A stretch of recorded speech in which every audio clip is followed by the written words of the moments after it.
apparently I'm being... Oh, no.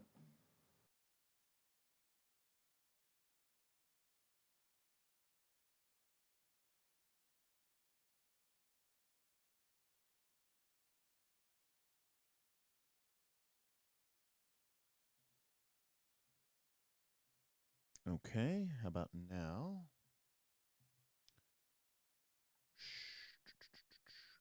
None of my audio settings are set up, so this is probably going to be a little quiet, maybe? I don't know. Let me see here. This should be my dock.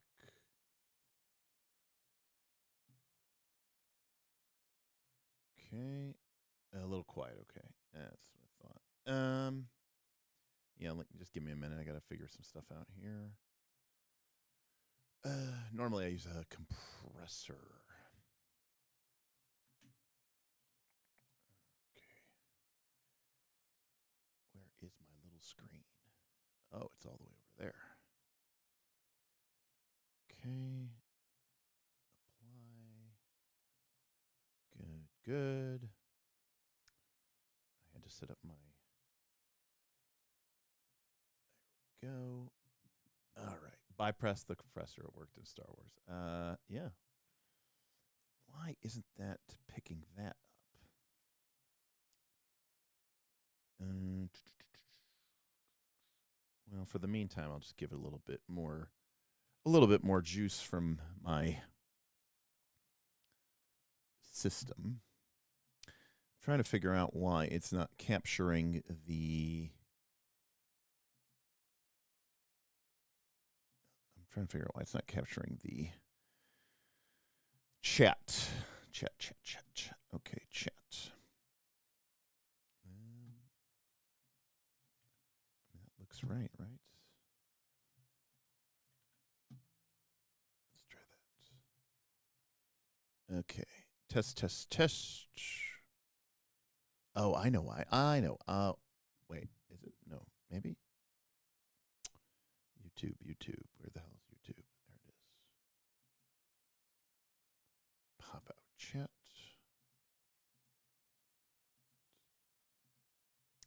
Still not popping up there.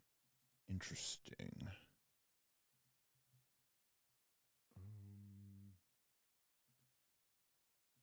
I wonder why.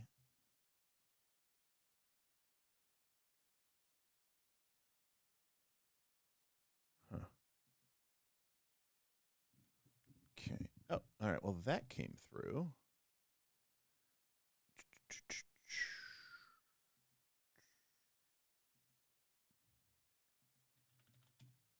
Okay. Yeah, it's a little weird. I gotta fix some of the settings here. It's gonna look a little strange. Fuck it, we'll do it live. That's what we'll... Oh, double posting. Yeah, I don't know why it's double posting, actually. Unless I have this open twice. I do have it open twice. Okay, there we go. Should be fine now. Test.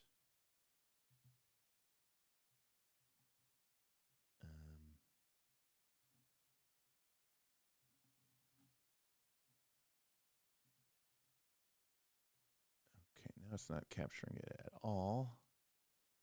That's good.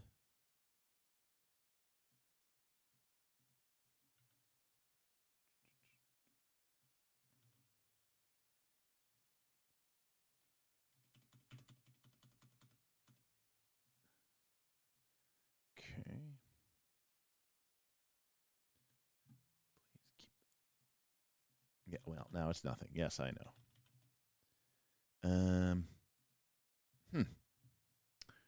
Why is it nothing? Oh, I know what. Maybe I do know what. Nope. It's because the extension's turned off. Okay. Now the extension is active. Okay. Hey. No, why is it posting twice?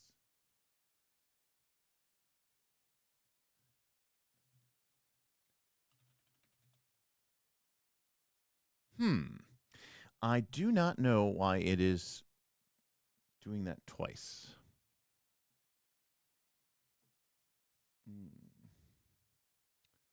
But it is definitely doing it twice.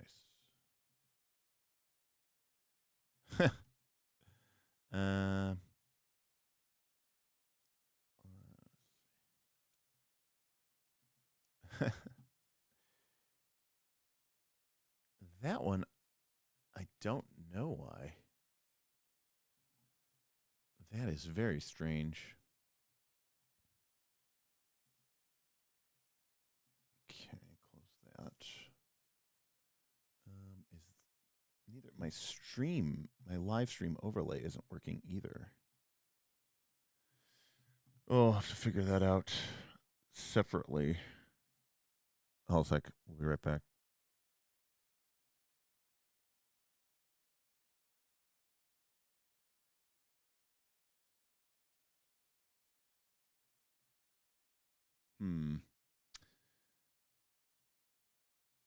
Yeah.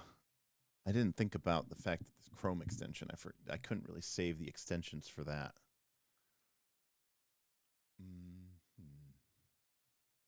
How is everybody doing?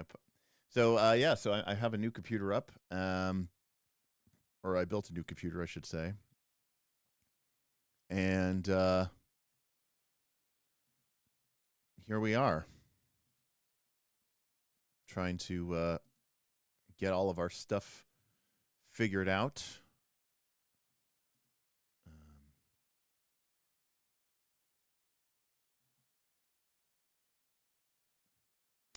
Heard we had a fun FU game. Yeah, again, it's interesting. I always make observations, especially because I get an opportunity to play with people who don't play a lot of role-playing games. I mean, to be fair, we had some serious KOLC vets there. We had, actually, ironically, there were 5 players, and 4 of them have been series regulars on KOLC, right? So we had Rory, right, from the OG Rise of Runelords, Danny, Bob's brother, again, from the OG Rise of Runelords, and then Nick, who came in for Root and for OG. So it's not like they didn't have any role-playing game experiences. But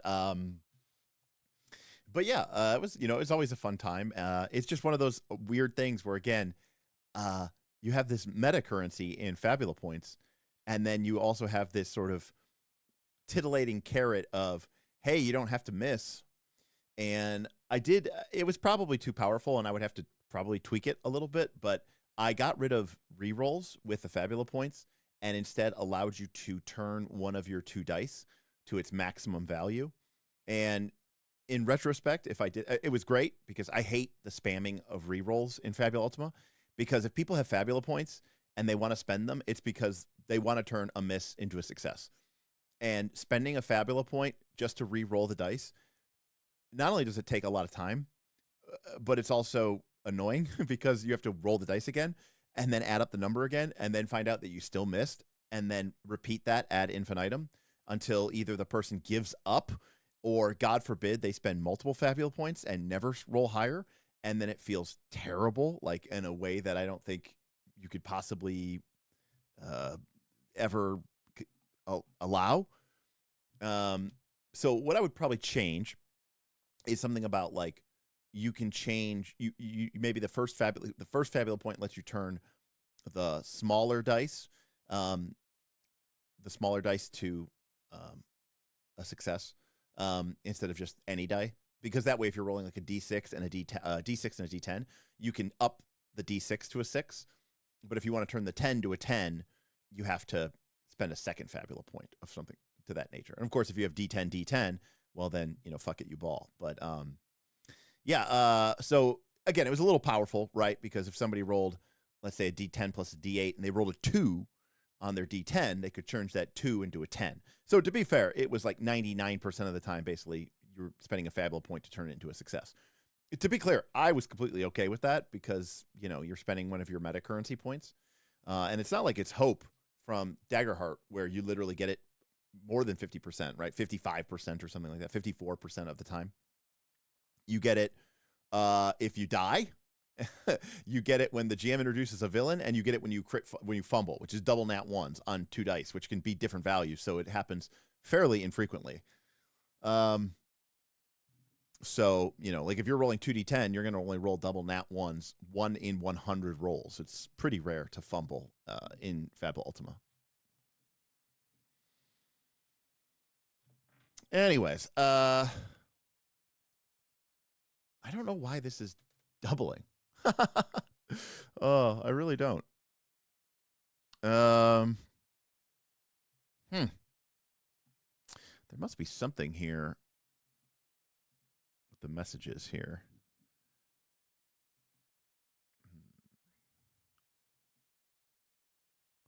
My computer is just too good.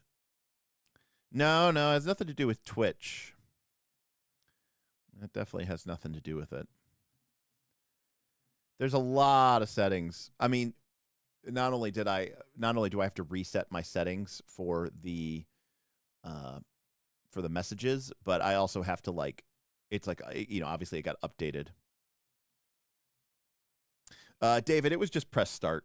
We just played the press start intro, or, you know, the whatever, the press start quick start. I have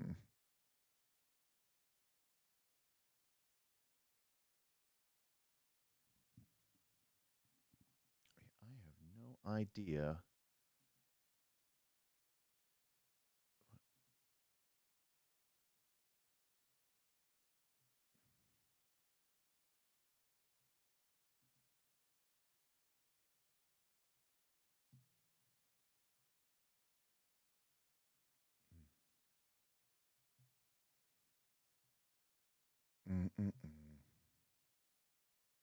So what's interesting is if I send a message from the test to trigger, when I trigger a fake test message like that, it only sends one message. But when you guys are chatting from YouTube, it's sending 2 messages. That's very interesting. So what happens if I close the YouTube chat? Somebody send a message. Normally I have the YouTube chat open so that it will pick it up, but maybe I don't have to do that. Okay, so apparently it was just picking up. It looks like it's not doubling anymore. Apparently it was picking up my YouTube chat window as a separate chat. So okay, victory there. Huzzah. Now I just need to fix this frickin' font size. Let's see here. I don't even know where to do that. Text to speech, visibility.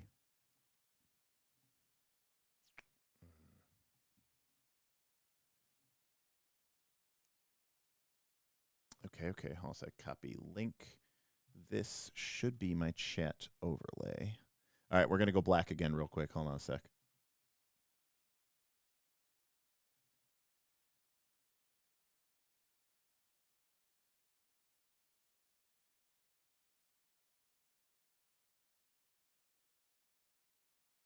Okay, hey, look at that. We got that working now. All right. Huzzah. So somehow this is turning into a normal stream. David Santos says, just finished your Earth Dawn live streams today. Sweet, loved it. Where does Earth Dawn sit in the GNS graph? Same question about Burning Torch. Well, it is very low N. And I would even say it's not that G of a G. It's actually more of a, I think it's more of a simulationist game, especially since it's fairly diegetic in the way that the mechanics in the game are representative of actually the way things work in the world of Earth Dawn. Why can't I think of the name of the world of Earth Dawn? The continent's bar save, but I can't think of the name of the world of Earth Dawn.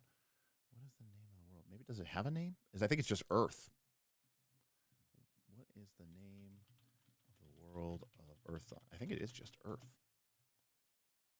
Yeah, okay. It just takes place in Earth.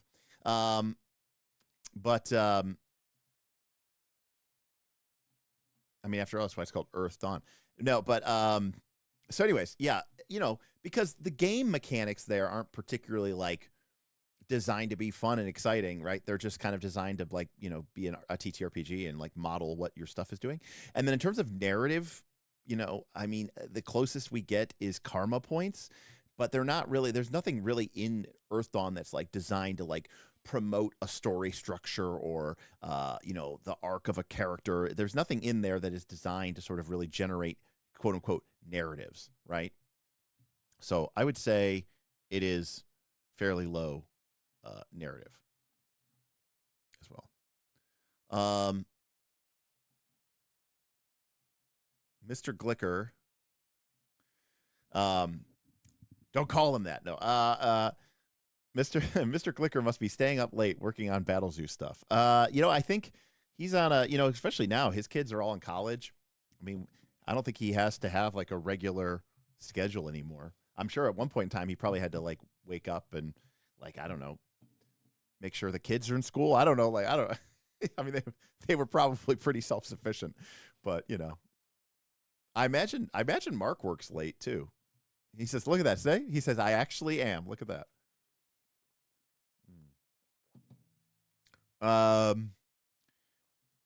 So yeah, I mean, Earth Dawn, I will freely admit Earth Dawn was just one of the first RPGs that I played that wasn't D&D. The first RPG I ever bought that wasn't D&D was GURPS, and I bounced really hard off of GURPS.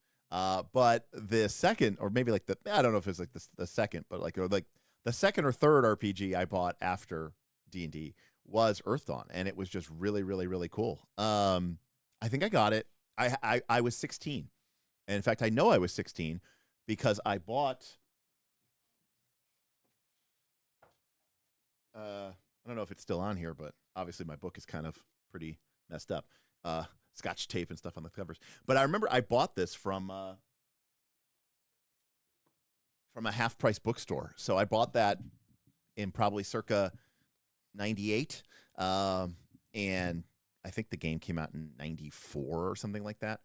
And I bought it because I had a driver's license, and that was one of the places I used to go all the time was half-price bookstores. And I picked that game up, and I was like, oh, yeah, sweet. And we played it. It was great. It was fun. Fun little snippet story, actually. Yeah, it was probably 98 now that I think about it. But a fun tangent to that is that Earth Dawn may have been, I think I'm almost positive, I think it was the first RPG that we played. Now, again, look, it is what it is, but let's just say it wasn't me. It was the first RPG that I played. I'm trying to think if this is actually accurate. I don't want to like make myself seem more horrible than I am. I think it was the first RPG that we ever played in as like a group that had a female player. It had Karen was in our group, and I just remember it was kind of a problem because a couple of the guys in our group were just like really into her. And she didn't go to our school or anything like that. Like we knew her from work. I thought she was fine. She was fun. She was fun, but I wasn't into her like that. I had my own crushes. But a couple of the guys in my group were like into her, and it was pretty cringy and pretty annoying. A bunch of 16, 17-year-old guys, it was what it was. I'm not trying to defend it. It just was what it was. Roll for Combat says, I am a monster. Yes, very, very much so. Roll for Combat is trying to teach himself Illustrator again, as I haven't used it regularly in like 25 years. Now, I have tried several times unsuccessfully to use Illustrator. And the reason why I always struggle with Illustrator is because it's just different enough from Photoshop for me to be very, very vexed by it. But I really have never had a need to do vector-based image design, so I guess there's always been sort of one of those more like for lulz and for funsies rather than actually any practical reason. Like again, my core Adobe proficiency is Lightroom and Photoshop, and eventually, I hope, InDesign. But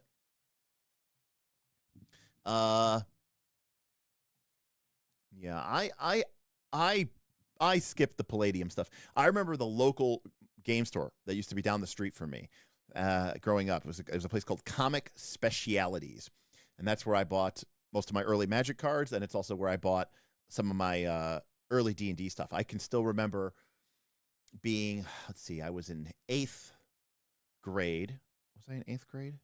No, I think I was in 7th grade.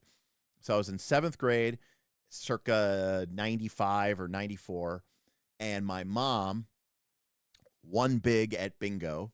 My mom likes to play bingo. And so, I don't know, she probably won maybe $1,000 or $2,000. And I remember that she gave me money to go buy something from the comic shop. And I went up there, and I bought the AD&D 2nd edition Forgotten Realms campaign setting. And that started a deep and abiding love affair with the Forgotten Realms. But while they did have a lot of AD&D 2nd edition stuff up there, they had a lot of the green books. For those of you who remember AD&D 2nd edition, they had like Celtic and Roman, and like there was all those green books. The green books were very weird, if anybody remembers the green books. But they had a lot of Rifts books, and I just wasn't even remotely interested. I wanted fantasy only. So yeah, the historical setting books. Yeah, exactly, Zen. I still don't know why this thing is being so annoying with the shape of the message. It's not the overlay.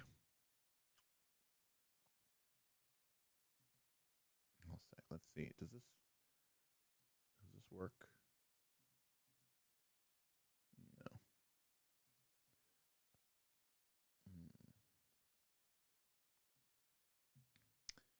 Green page background. Show viewer count. I wish I knew.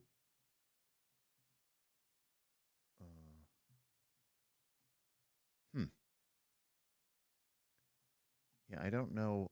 I don't know actually. I need to change this.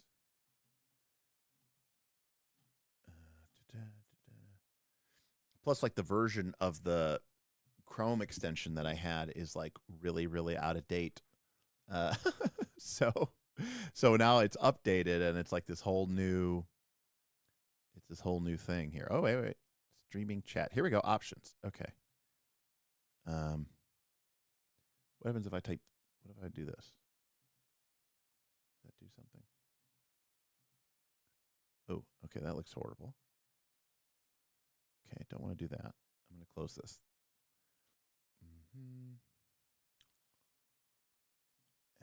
Okay.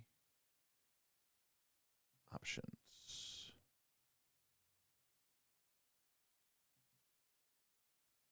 Get rid of the green. Let's change the. What if I do this? Page opacity. Green. Page light mode. Fade out the top. I don't know if that's everything I need.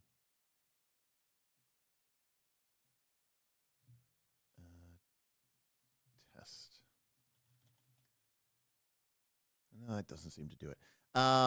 Watching you is like watching baby's first computer. Well, no, it's just it's a random Chrome extension from some guy on GitHub. You know, it's not exactly well documented, and you know, I don't necessarily know how to change everything that is in it. That's what it comes down to.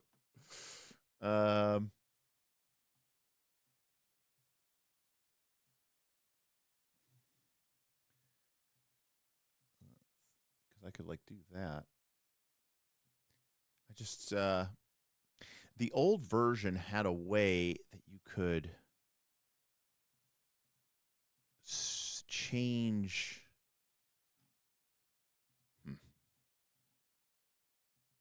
The old one had a way that you could change the effects. Oh, here we go. Here we go. Here we go. Here we go. Here we go. Okay. Okay. Okay. Okay. Got it. Got it. Hold on a sec here. Effects. No, styling. Compact mode.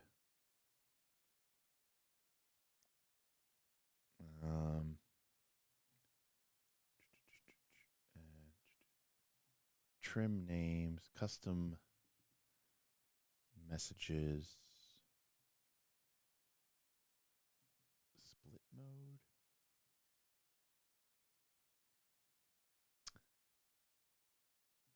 Let's see here. Does that do it?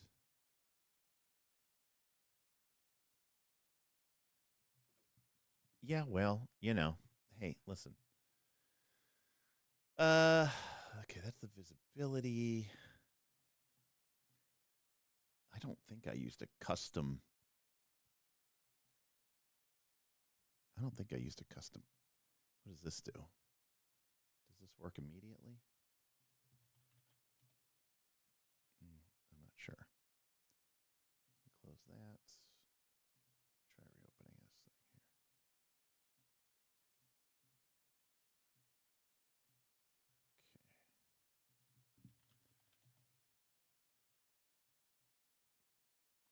Well, you know what? I'm just gonna leave it like that for now. I don't know how it does. All right, let's see if this is working. Okay. All right. Next, I am going to access this. Access my graphics card. Access my capture card. And hey. Here we go. And now, whoop. There we go. Very cool. Derek in 3D.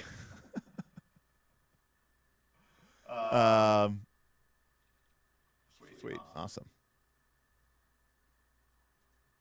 Sorry, if people are asking me questions, sorry, I was just distracted by actually trying to do the purpose of this stream, which is to set up stuff and test things and make sure things are working. Oh, there's a strange echo. Oh, that's because they also have audio feeds. So I had to turn those off. There we go. See, this is why we're doing this. Okay, those audio feeds are off. It's good to know. I actually didn't know that these cameras had. I didn't know that these cameras had audio on them, so that's actually good to know.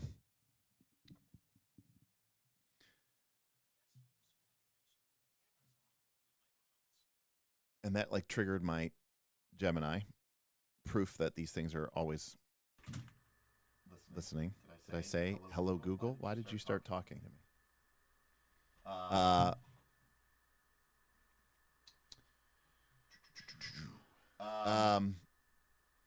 Yeah, so this camera here will eventually be the top down. And then the camera over here, oh, there's still an echo. Okay. How about now? Okay. I didn't turn off the other one. I only turned off one. Okay. Yeah, so this camera over here, that's actually going to be used for the actual play set. So Pumpkin says it is documented that they do listen even when not spoken to. Brutal.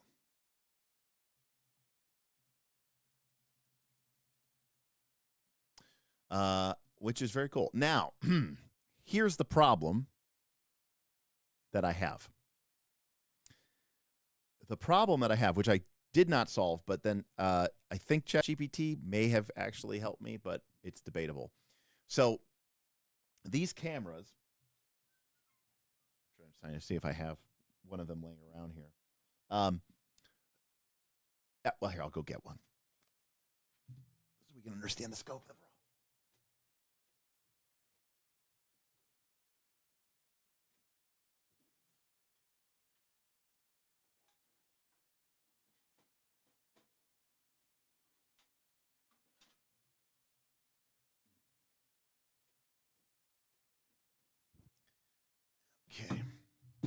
So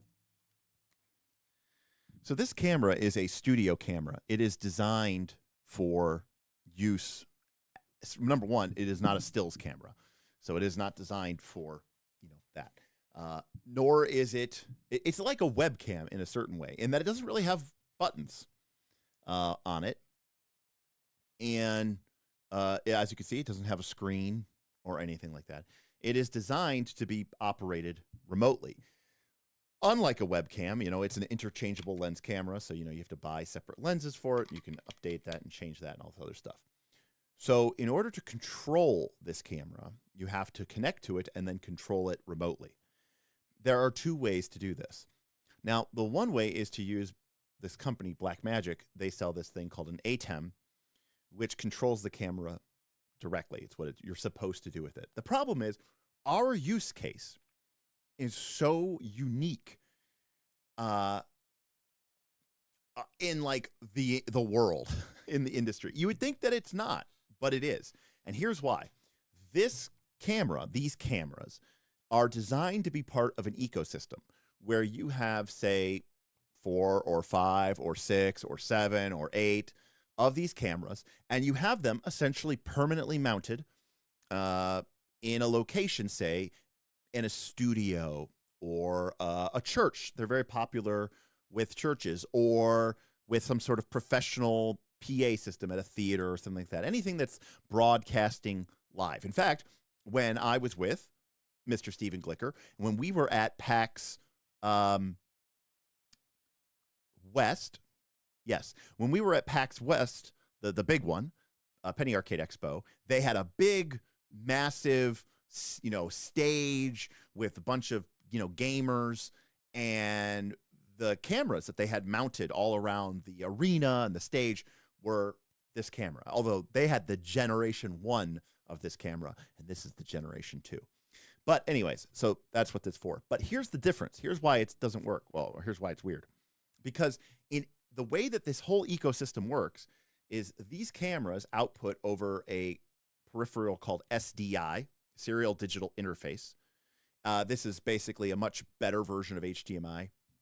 It doesn't really matter in my particular area. I like it because it's a locking connector. I've had a lot of problems with HDMI cables just falling out. The other thing is HDMI gets a lot of signal loss. And the real problem is that most HDMI that is used in this kind of interface is limited to 1080p. Not always, but often. SDI lets me go all the way up to 8K. Not that I'm ever going to use it. Anyways, but these normally plug into a device that lets you select between your cameras instantaneously. But that device is a switcher. It can't output all of the devices at the same time. Basically, all 8 feeds of the cameras go into the device. And then when you push a button, it switches, say, to camera 1 or to camera 2 or to camera 4. And if you've ever seen like a behind-the-scene producer at like a sports show, they'll have all these cameras up on the wall. And, you'll hear him say, ready, go, ready 2, go 2, ready 5, 5. And it's because, we're just cutting around to different shots, which is how everybody does it. But that's not how we need to do it, okay? The way we need to do it. Now, if I had better connections, I would have a long time ago talked to the people at Critical Role and been like, hey, well, how do you guys do this? Instead, I had to figure it out all on my own.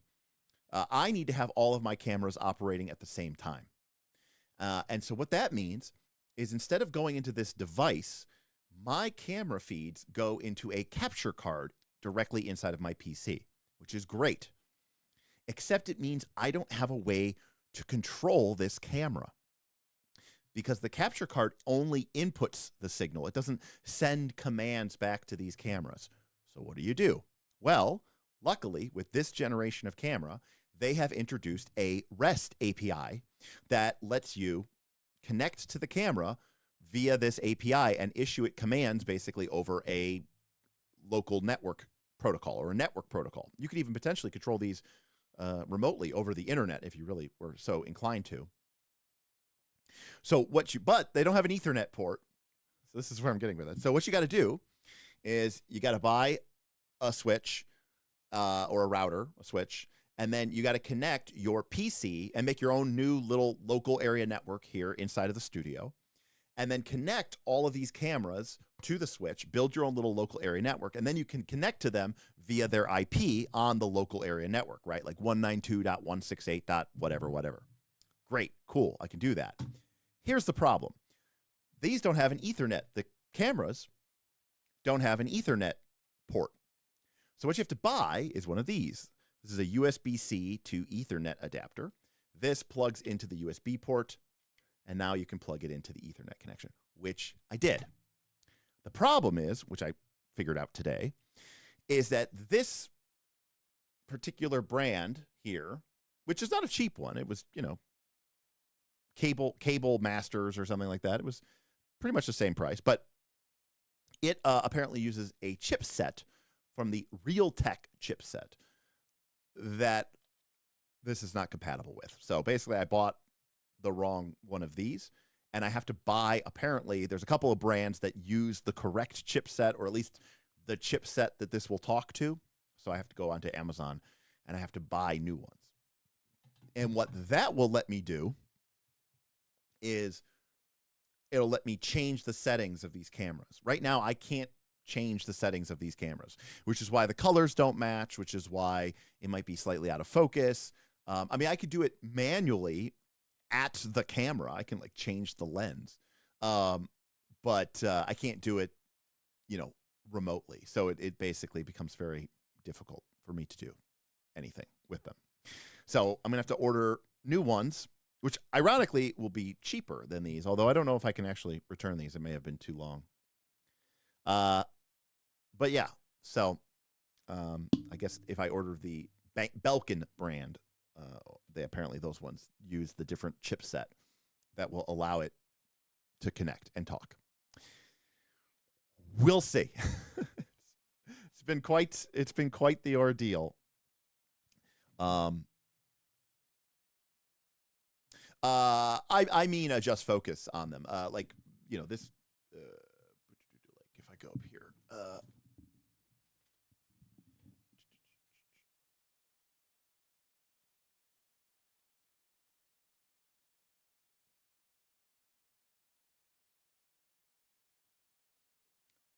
See, I can zoom in on the lens manually, but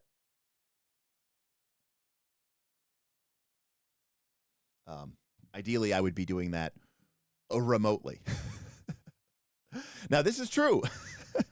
I did sell our old studio cameras, a good chunk of them, to Yes and Dragons, but you know, so there's a little bit of technological, you know, growing pains. In the long run, I think this will be better for us, given the small, compact nature of our studio. And again, one of the main reasons I wanted to do this is because in our new studio, these cameras are going to be visible. They're going to be in the background behind, say, Bob or Smith. You know, so it's going to be like, you know, like the equivalent of being like, you know, right there. And so I wanted a very small body, so that you know, small, compact, dark, so that it just kind of blend in and you wouldn't really see it too much. So that's one of the main reasons I wanted to do it. The other reason is because I wanted to have a lens and a body that was high quality enough that we could actually like do a better job with seeing the dice and seeing miniatures that we might use. When we did that in the past, we typically had to put like the camera right on the table, and it was right in the way, and it was a real pain in the ass. And also, you know, if someone touched the table, the camera would shake. And when we tried to do dice cams in the past, it didn't work before. So my hope is that with you know, with these larger dice that we have, along with these more powerful cameras, we'll be able to do things like see the dice and see minis and all this other fun stuff. In theory.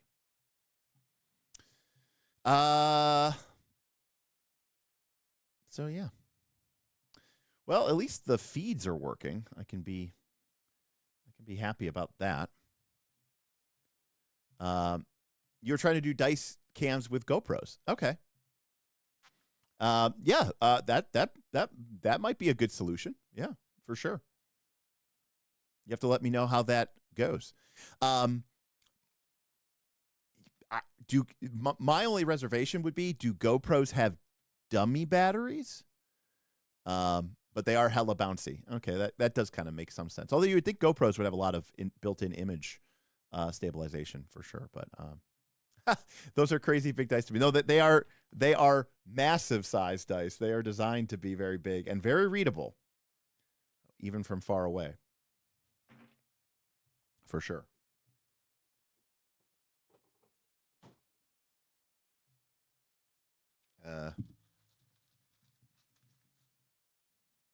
You know, by comparison, you know, here's the D12 that comes with the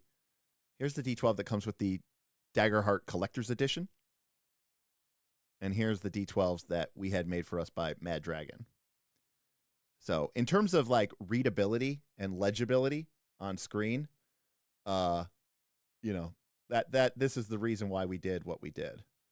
Just because I think it's a lot easier for all of us, but especially for the people at home, right? We're trying to build something that's going to work for people at home as well, which is cool.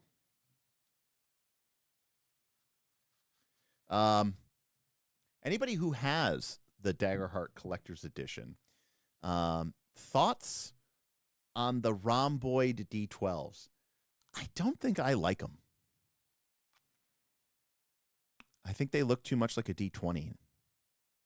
And I, you know, obviously I'm used to, I mean, they're weird. They're new dice, but I don't know how I feel about them.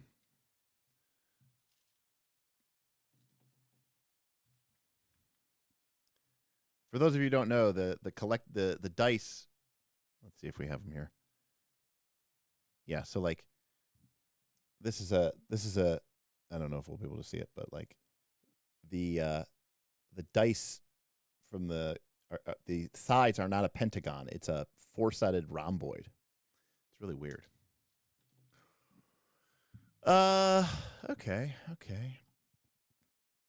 Cool stuff. Anyways, my hope is that with this new setup, we'll be able to use this camera. We'll get a cool top-down shot, and I'll be able to do things like unboxing.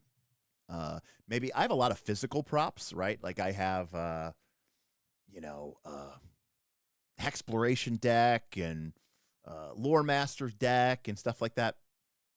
And it'd be fun to sort of do stuff with you guys online and do it, you know, physically and in person, and do sort of a top-down shot, which I think would be a lot of fun. We did it once with all books ranked, but I was just using my old webcam, and the quality was very bad. Like you couldn't actually read the book. Like you could see it, but you couldn't actually see the book.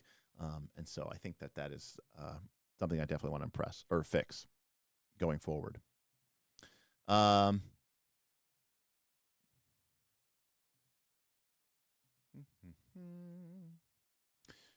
So,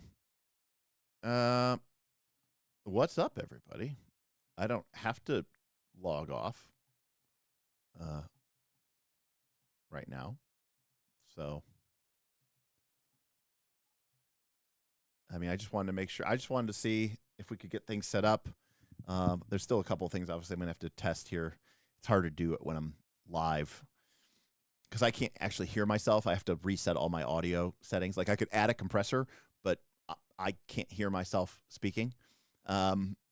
So that kind of is pointless. Instead, what I have to do is I have to like set up my settings, record myself, then play it back, listen to it, and then, you know, make adjustments that way. Although I do think, let me see here. I do think I saved my OBS settings. Please, Derek, please. Did you save that? Yes. I did save. Well, at least I took a screenshot of what my old compressor settings were. So hopefully I'll be able to reset my, compressor settings pretty easy. I'm going to have to download this Molotov compressor again, but so at least I was smart and I set that up. I mean, a good compressor is, if it's doing what it should be doing, it shouldn't sound horrible. In fact, some people say, well, Ben from our Discord, Ben won't listen to Matt Colville because Matt Colville has such a heavy compressor on his vocal chain, whereas you can see my compressor is actually pretty weak. So the strength of the compressor is up here in the upper right-hand corner. That's a thing called ratio. So mine's only a 2.2 to 1. Obviously it can go much higher than that, and that's how much signal pressure the compressor puts on your voice. Mine's fairly light.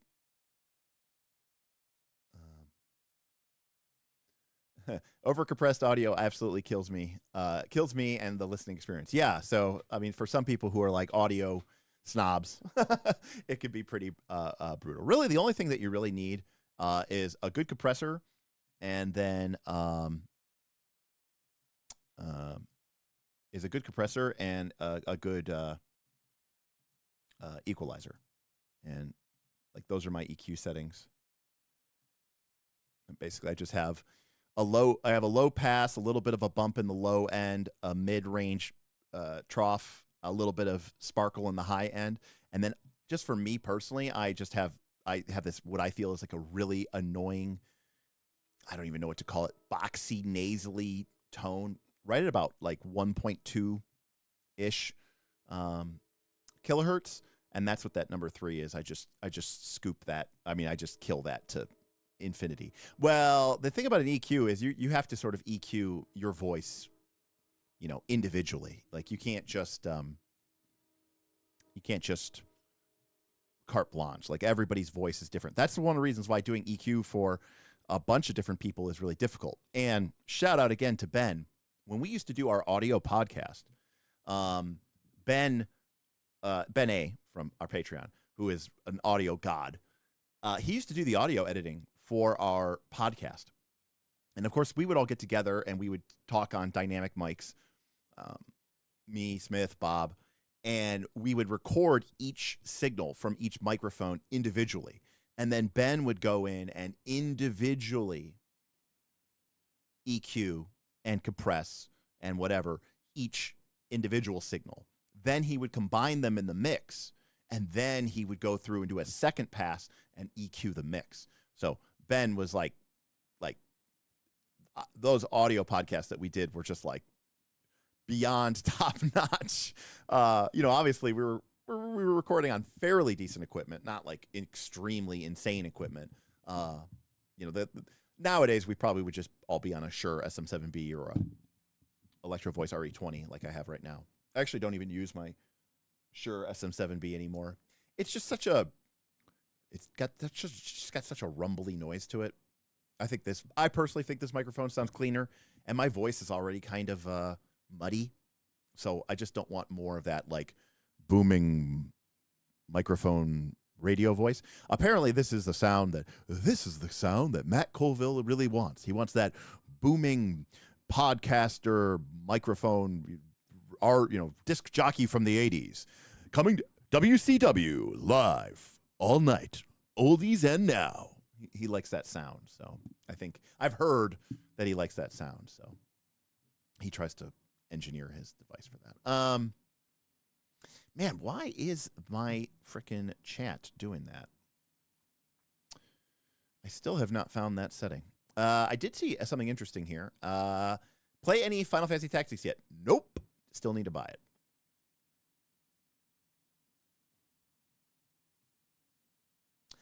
Jackal, I've been really busy, obviously, with trying to get this set up. But on top of that, I've been really busy with Dragontide.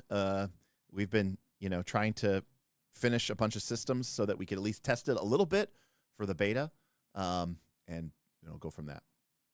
Pumpkin says the players in my Pathfinder First Edition game TPK'd. Oh no. Where did they TPK? What did they TPK on? What level were they? What were they fighting? Were they fresh? Was it a fluke accident? Were they an idiot? I mean, you can't just come in here with a TPK story and not give us the details. We need the details.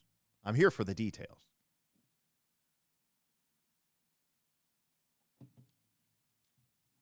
Well, Jackal, I mean, like all of our mega games, you know, there's always that precipitous drop off, right? You start the season, everyone's hype, they all come in. You know, we were getting like 10 games a week, which for us in Dragontide was huge. I mean, we were expecting only to get like 20 people. We got 60, and it was like pretty significant.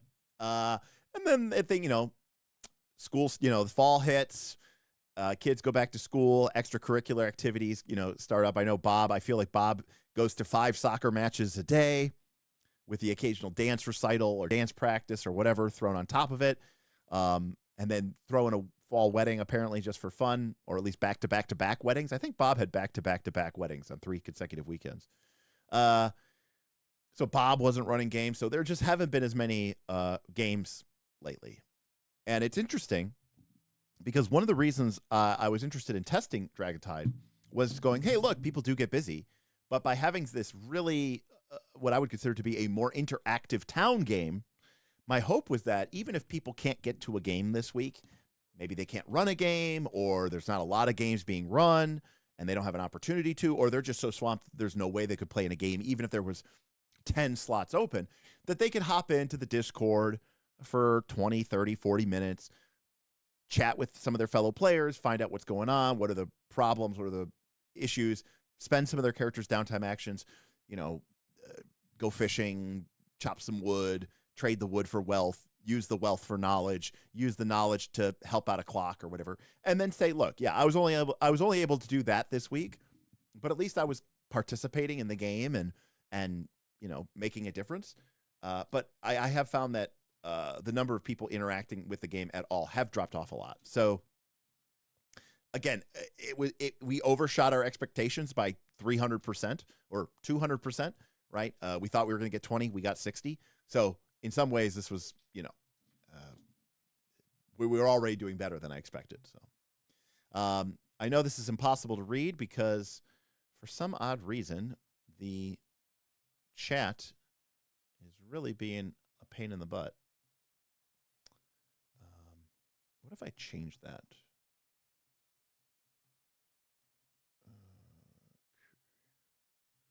What if I make the width 500? Does that do anything? Well, that's a little better. But it's still kind of weird. I don't know that I like it, but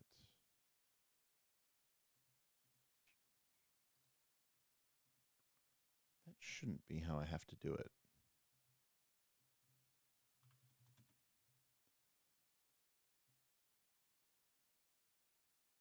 Well, that's at least somewhat better. All right, so what do we get here? Pumpkin says they were level 1. Oh, they were only level 1. It was a fluke accident. They went after a Vault Guardian that I definitely hyped up. It was a CR4, so they had a bright idea to use an item that they just got that they didn't know what it did. It cast a random evocation spell of a random level, and it killed them. Don't know if we're going to keep playing. A couple of players are really demoralized. Well, yeah. I mean, I've said it before, and I'll say it again. TPKs, man.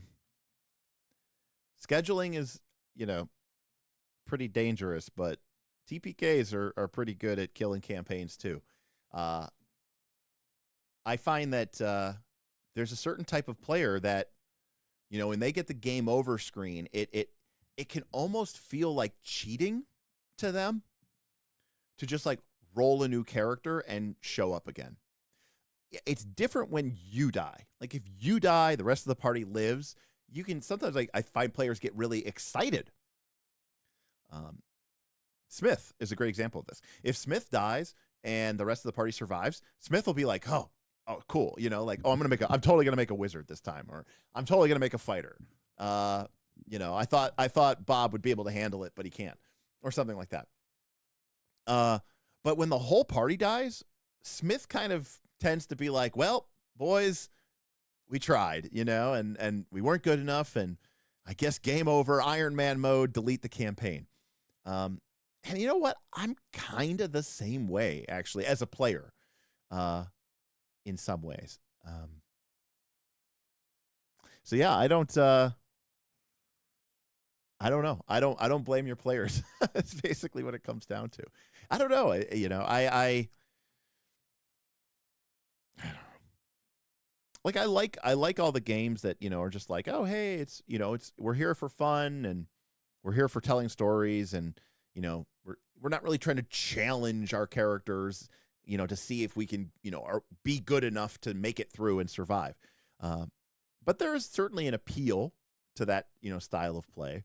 And to be very clear, that style of play is not a modern thing, right? I mean, the Gary Gygax campaign was very much like Gary Gygax was saying, I am trying to challenge you, the player, and you, the player, have to be smart enough, good enough, lucky enough to, you know, to get at my treasure, right? It wasn't necessarily a rivalry, but kind of it was, right? The GM was kind of designed like, I'm here to be the bad guy. I'm not here to tell a story. I'm here to make challenges for you, and you all have to be smart enough, good enough, and lucky enough, and whatever, to beat my challenges. It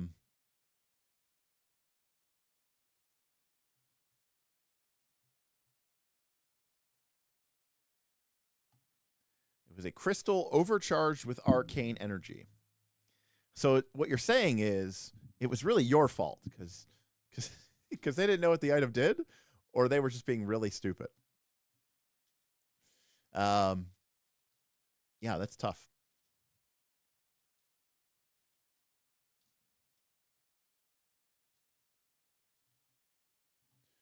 B, are you talking to me?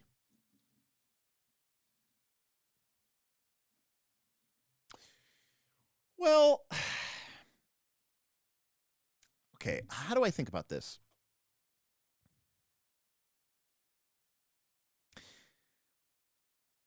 I think there's definitely a mindset to, you can be an adversary, but that doesn't necessarily mean that you have to be a dick. You know? I think there's a difference. I think adversarial GM gets a bad rap. I think we you know, I think Reddit and 5th edition has sort of made the term adversarial GM to be like this idea of like a GM who's like getting his rocks off, or, you know, getting her rocks off by, like, I don't know, tormenting and killing the players.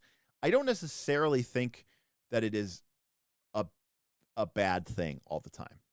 Again, if that's what your group is in for. But like, if you have a strong group of spikes in your party, people who are playing an RPG because they want to be challenged by the game, and they want to try to outsmart the monsters and the traps and the tricks of your dungeon or your world or whatever, and, you know, they want you to bring it to a certain extent.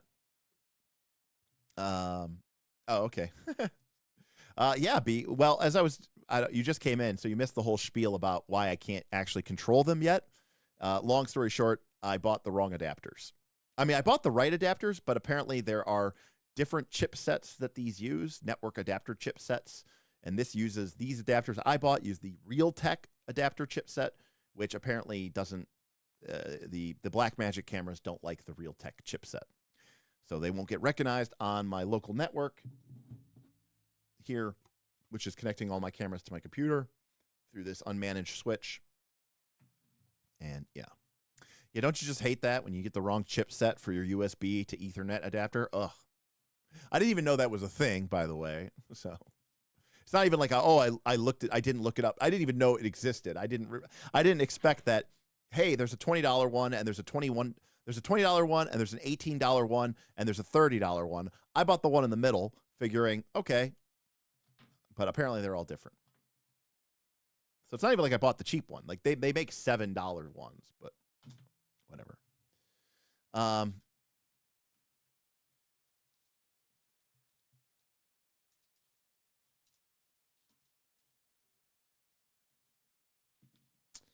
yeah, no, like, well, that's the other thing too. So I'm not shitting on Pumpkins players. I actually don't know who they are. But there's a, there's a saying, right? Everybody has a plan, until they get punched in the mouth. One of the things I've learned over the years is players talk a lot of shit and then very rarely back it up. And what I mean by that is a lot of time players will be like, yeah, we're going in there. I don't care if we die. And they're like really, puffed up and bravado. And then when they die, they're really salty and sad about it.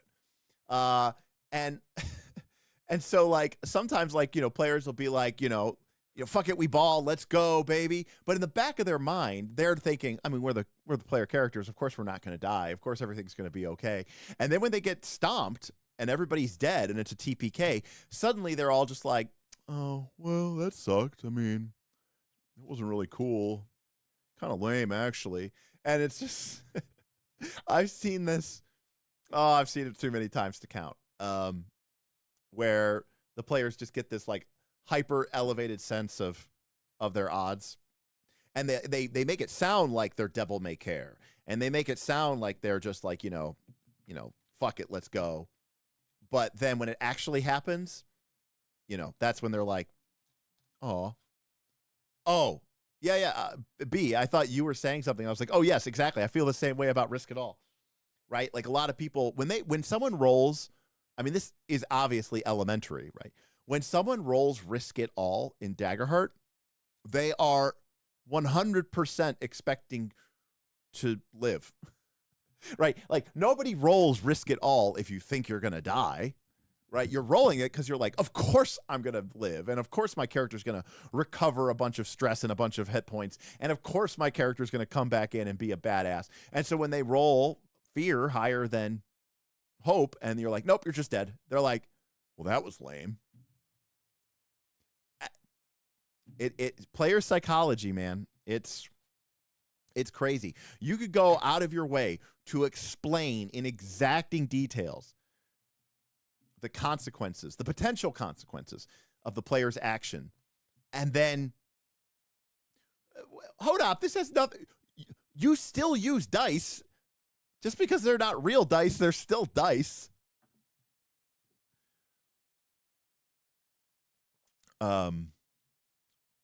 So. Oh, okay. You play TactiQuest now. All right. No. Fair enough.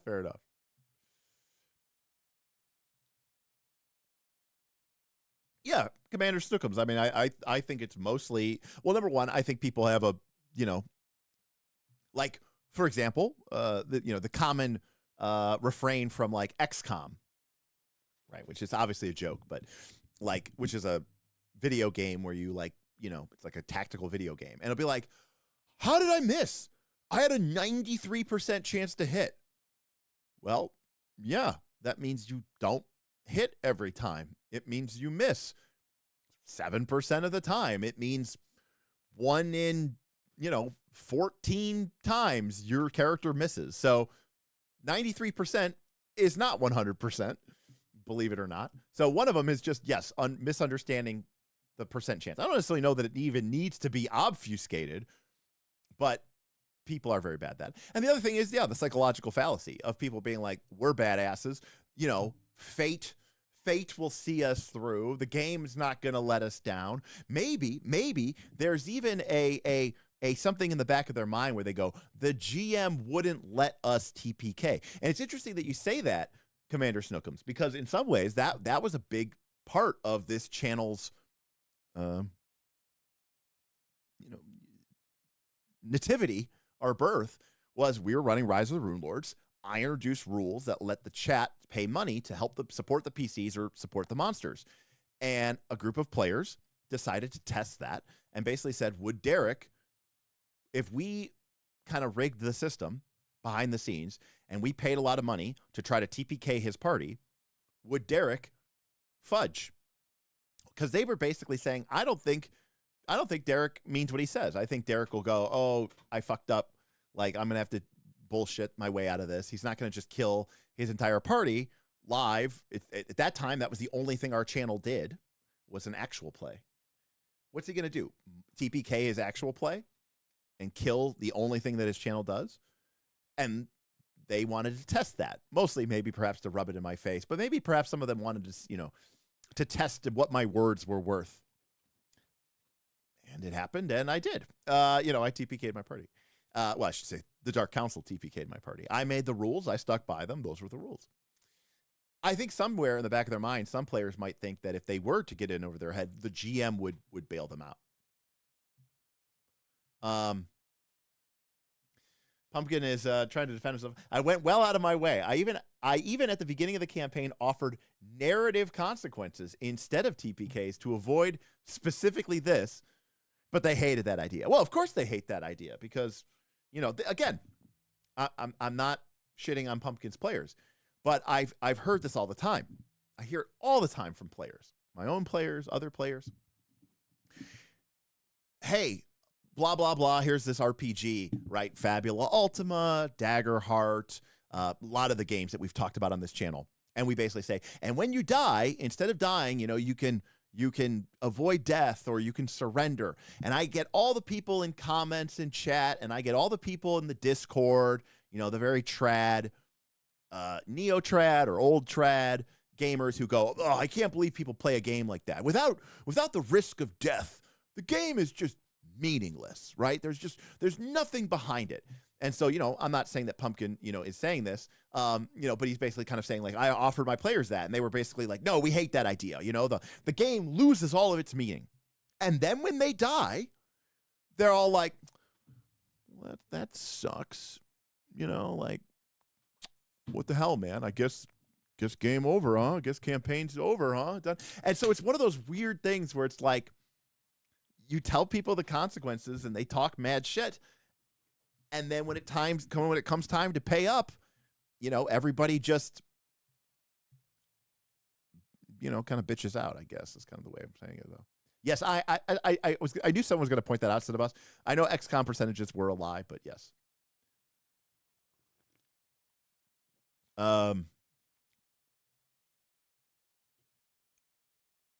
Whereas King Hodop loves the choose not to die mechanics. Well, the corollary here, King Hodop, and I think this is where we get modern conflation of things, and I see some people talk about this in chat, or at least Cineboss is, where, again, we've talked about player psychology, and I think it's really important. Some people play RPGs because they want to experience and feel the fun of storytelling and rolling dice and having a great old time. And that's great. Other people play RPGs because they want to test their might. They want to be challenged. They want to play the game in such a way that they feel like they are overcoming the challenges. And in some ways, some people would say, just like a video game. But the truth of the matter is, most of those people who play those video games, Elden Ring or whatever, you know, they use save files and they reload their games when they get TPK'd. Very few people play, you know, games on hardcore mode. And the ones that do probably have something wrong with them, you know, or they have way too much time on their hand, because even if you do play a video game on hardcore mode, chances are probably pretty good that you play that game by yourself, or you could play that game whenever you want to. You could be playing that game right now. You could be playing that game earlier. Well, RPGs are a very limited windowed event. You usually only have one opportunity a week to play. You have to play with a group of people. You can only play when you're together. And so, you know, to leave it to that is a big risk. And, you know, Pumpkin's group found that out tonight, apparently. Yeah, B says, yeah, we want to play hard mode, but, well, no. We want to play hard mode, but we want to play hard mode in the version where we still don't ever actually die. But not because, you know, the rules don't allow us to die. It's because we're so good and the dice respect that. That's what I want.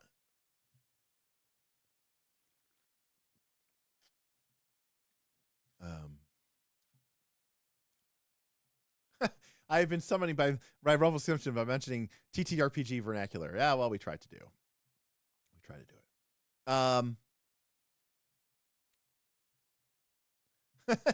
I don't play games because I only play in hard mode and I suck at them, but I have infinite patience. And again, if at that point, the only person's time who you're wasting is yours, and if you want to waste your time, that's fine. I mean, that, you know, you could doom scroll on Twitter or TikTok, but if you want to do that instead, that sounds fine.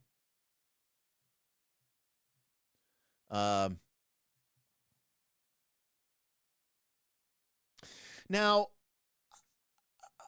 here's where I'm going to disagree with you a little bit, King Hodop. You see, I like dice in my storytelling games, specifically because that, to me, is the point of the game. The point of the game is me and the group trying to roll with the punches of the randomness that is being generated by the dice. And I find that to be far more interesting, challenging, and fun than just sort of, you know, making stuff up and going with whatever. I like the challenges of, again, of having to, you know, go in an unexpected direction. You know, one of the reasons, I've said this many times, one of my favorite mechanics of all time is the original D&D's reaction roll. And the reason I love the reaction roll in D&D is because you never know how an encounter is going to play out, ever, until it happens. And you roll the reaction roll, and you find out that this group of goblins is friendly, or this group of orcs are wary, or this group of elves are hostile. And I love being put on the spot and having to figure that out and get to have this fun, truly unique, generative moment between me and the group of players. That, I think that's for me, that's like one of the most fun, some of the most fun moments I've had in role-playing games have come from really interesting reaction rolls and having it take the game in a very wildly different direction. And I absolutely love that.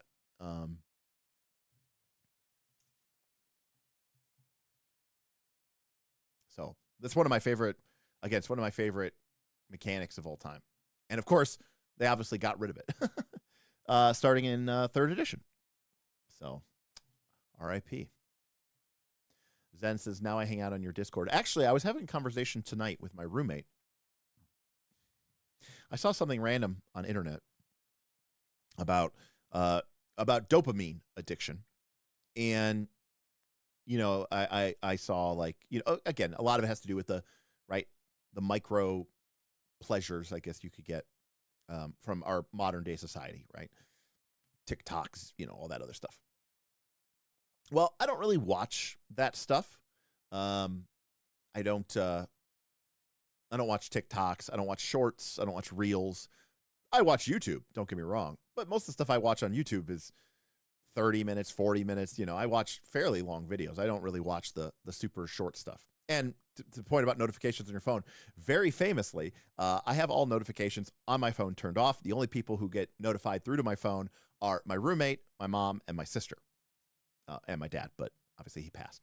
So everything else, no notification. I have to pick it up, you know, like I have to engage with it. But anyways,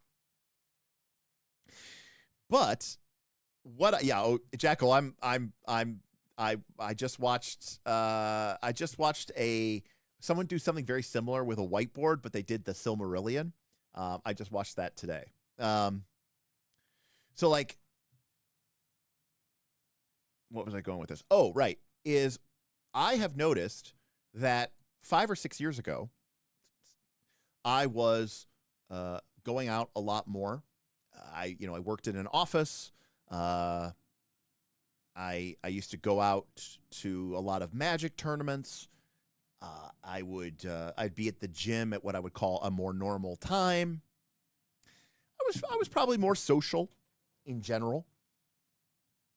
And obviously, between the pandemic and then my lifestyle became a YouTuber. And then even when I was working, I was remotely working from home with a small team that, we were just kind of online. And so so I chat with people all the time, and I'm, chatting with you guys now, but it all became text messages. It all became Discord messages. It all became Microsoft Teams messages or Slack messages. I stopped going out. I don't go to restaurants. I don't go to bars anymore. I don't go to Magic tournaments anymore. My circle of friends really contracted. A lot of my friends' kids grew up, and I don't really see them as much as I used to. And so I've noticed that things that have a longer tail have become very difficult for me to focus on. And to the point where it's sometimes very hard. Like, it's very hard. Like, an example, it's very hard for me to read a book now, believe it or not. I've been noticing that lately, where I'll sit down to read an RPG book, and I actually kind of find it difficult, which has never really happened to me before. And it's been a long time. I was trying to read some fiction the other day, and I found it very difficult. And so, but I'm kind of, basically I'm perennially online. And I'm perennially online because, well, I'm a YouTuber, and all my friends, that's how I communicate with them. And, prior to being laid off, that's how I did my job remotely as a data scientist. Obviously, I don't do that anymore, but I'm online a lot for these streams, for my Discord. And I don't really know. I'm not quite sure how to solve it. Sort of the digital detox. And the reason why I bring this up is because this past summer, I did a lot of conventions. I did Origins, Gen Con, PAX. And I think that was really awesome. I loved being in person with people, talking with people, hanging out with people. I just really miss, I think, people and the more slow pace of conversations. And I think it makes me a better person. I just don't know how to get back to that, because I still don't really want to go out to bars or anything anymore. So anyways, it was there you go. Self-help therapy with for Derek. No, I didn't even go. I didn't even go to the parties. I went to Kelsey Dion's birthday party. That was about it. And even then, I remember our table. It was me. It was me, Trevor, Baron DeRop. I don't remember who else was there, but none of us even used our drink tickets. I was no, I'm not drinking. I don't think Trevor drinks, so.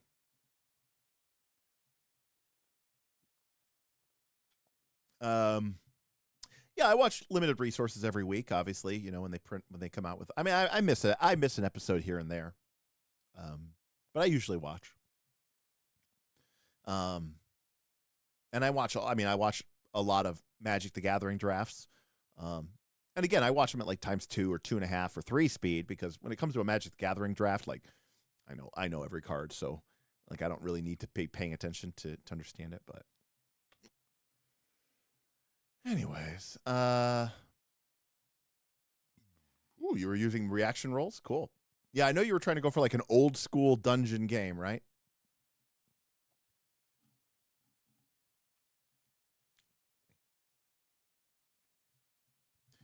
Very, very cool.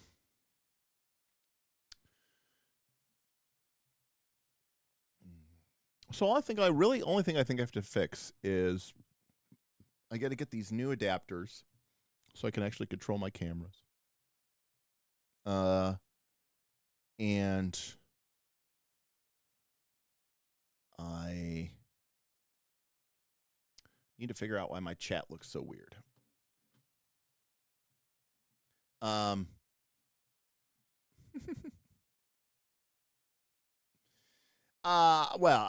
what I'm saying is, Sweet Threat, if I watch a draft of Magic the Gathering, I don't even have to see, you know what I mean? I don't have to see the cards to know what they do. You know what I mean? Like if I'm just listening and like LSV says like, oh, it's between, it's between Stock Up and Ragavan. I don't need to see those cards. I know what those cards do. It's like oh, well, never mind. DT's in the pack. Okay, I'm taking DT, right? So like I don't even have to see the card. Like I have fairly encyclopedic knowledge. I mean, of cards that are relevant in their formats. I can't literally name you every single Magic card, but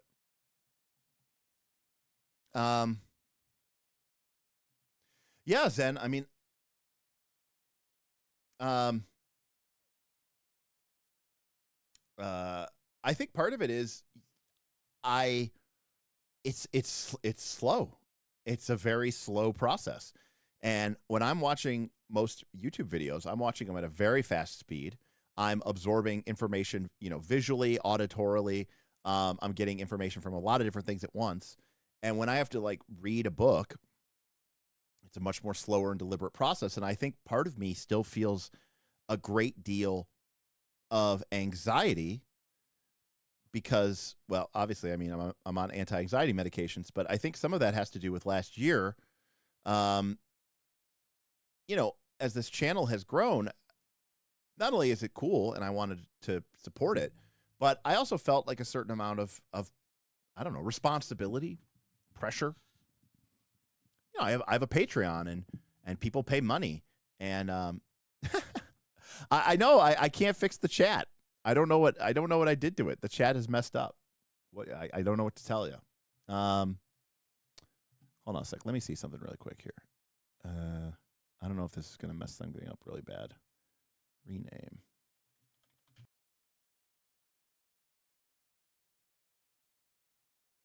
Okay.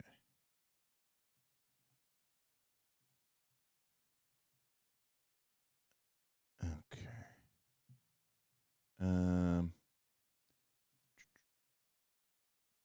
Okay, it did save. Okay.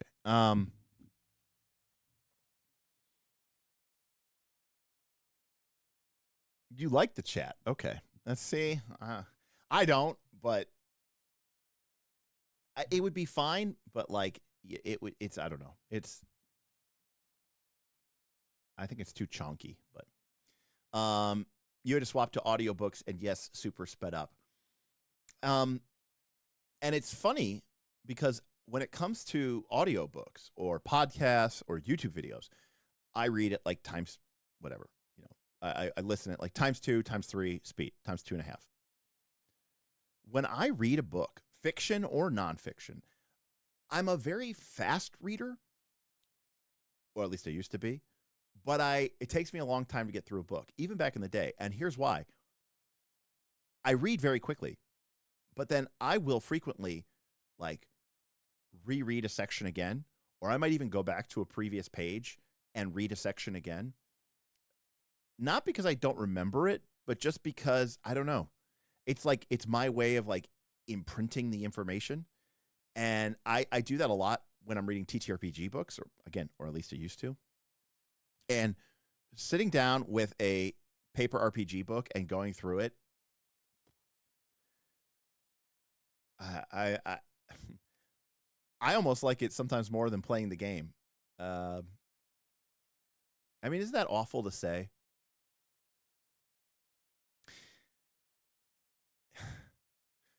You know what it's like? Have you ever been more excited, or let me phrase it. Have you ever been disappointed?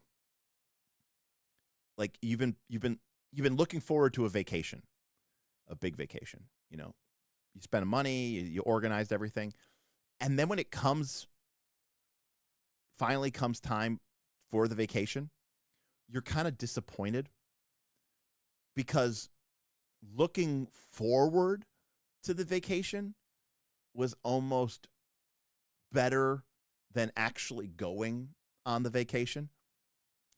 And this is like totally like a white people problem, first world problem thing. But like, I find that happens to me a lot. And sometimes that is the case with TTRPGs. And sometimes it's even to the point where I won't play a TTRPG because I kind of know that the experience of playing the game may not, or probably won't be as good as I've made it up to be in my head. Like when I was reading the game and I was reading about the mechanics and I was reading about the whatever, in my mind's eye, I paint this awesome picture of and not even like specifics, you know, but like I portray like this amazing experience, and then I get there and the game doesn't, you know, really pay out that much. Nothing can ruin a cruise, Pumpkin. I absolutely love cruises. Now, to be clear, Pumpkin, part of the advantage that I have at this point, it's like me in Las Vegas. I've been on so many cruises that, like, I'm not, like, putting all my hopes and dreams on this one cruise. Like, I've had cruises that were better than others' cruises. I was on a cruise once where, quite frankly, you know, the weather was kind of shitty. You know, they made the best of it, but, you know, there's a lot of rain and cloudy days, and, you know, they try to steer around it, and they try to do the best, but, you know, it doesn't always work out. But, you know, I knew that, like, oh, well, there'll be another cruise and there'll be another cruise. But my expectation is that it takes a lot for a cruise to be bad. But I love them.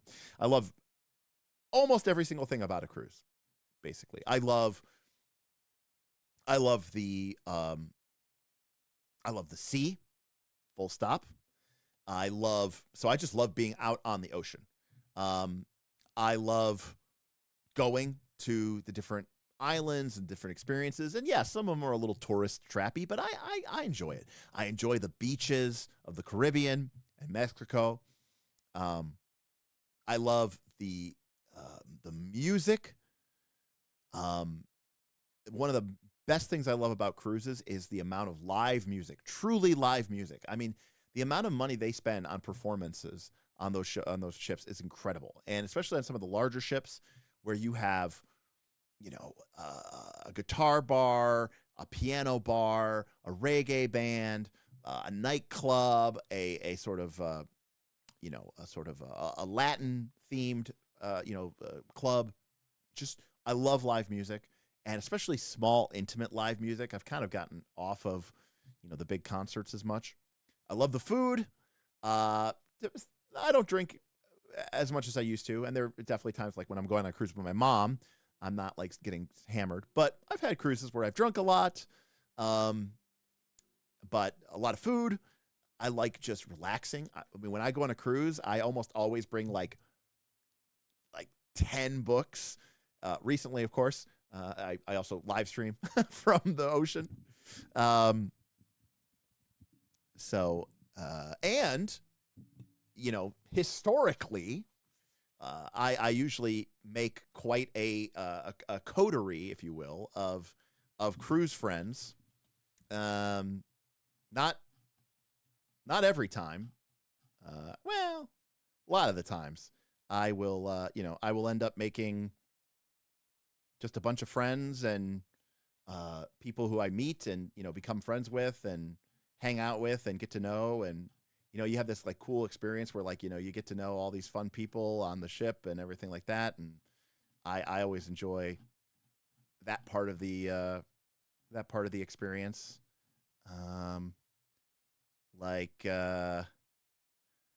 Let's see here.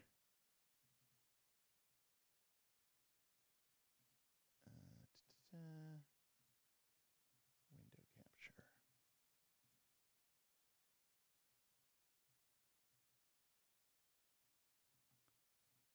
So like this was the. Is this it? No, that didn't work. Why didn't that work? There we go. Like, here we go. This was one of the last cruises I went on. Some of the people that, you know, you get to know, you get to meet, you get to hang out with, fun people. and just, you have a good time, and you get to know them, you get to meet fun people and have a good time, and I don't know. I just love the vibes of that. That is how I was probably 37, maybe. Yeah, I think I was 37. So I was 6. Well, now I was going to say 5 years younger, but 7 years younger, or 6 years younger. I just turned 43. But that was like right before COVID. So that was 2020. So 5 years ago. Yeah.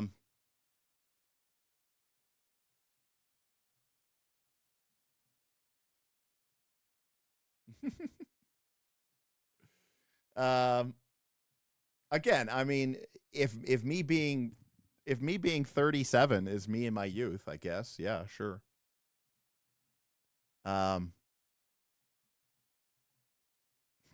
You're making this sound incredibly unappealing. It's not for everybody, to be clear. It's not for everybody. Yeah, I kind of avoid getting the drink package, Derek Rawlings, because I don't drink that much, and you really have to go hard to get the value for it, and I just don't feel like I ever get that much value out of it. So, yeah, Cozumel, Yucatan, that sounds great. I had a great trip. Go see the Mayan ruins if you can. Are you going Caribbean or are you going Royal Caribbean? I'm sorry, Carnival. Are you going Royal Caribbean? Ha! Well, that's a hell of a thing. That's how you can have a bad cruise. Trip to Japan would be pretty awesome. I've thought about doing that. In fact, okay, Carnival. Okay, yeah, I'm a Royal Caribbean man. It's just like anything. Once you start getting there and you get the free perks and the free points, and I've gone on enough Royal Caribbean cruises. Like I get like free embroidered bathrobes and stuff like that. But at Gen Con, Professor DM, we were talking. we were out to lunch or dinner or something like that with Dan. Yeah, actually, it was the first night. It was before the first night of Gen Con. And we were out to dinner with Professor Dungeon Master and his wife and stuff like that. And we were talking about something, and he brought up like traveling, and he goes, "Oh yeah," he goes, "Yeah, we just went to." We were talking about like, how to manage it. And he goes, "Yeah," he goes, "You got to travel." He goes, and just make sure you do a video or two while you're over there. Make it a business trip. And I was like, hell yeah. So I was like, I gotta go to Japan and make a series of videos about like Ryutama or something, or Sword World. I'll do a Sword World first look in Japan, and I'll be like, yes, I came all the way to Japan just to do this first look. Oh, cool, very cool, Pumpkin. Yeah. I went there with my one of my ex-girlfriends, and I went there with my mom as well. It was really cool. All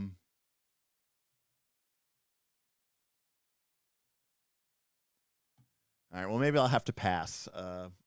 Call of Cthulhu is so unappealing to me. Just that whole genre of games. Edward. Edward tipped $10. Thank you, Edward. I'm Gonna not have even to really watch doing, later. I hope things are going well. Hashtag Dagger Hypernevities. Not even really doing tips tonight, but I really appreciate it. Yeah, Dagger Hype. Ugh.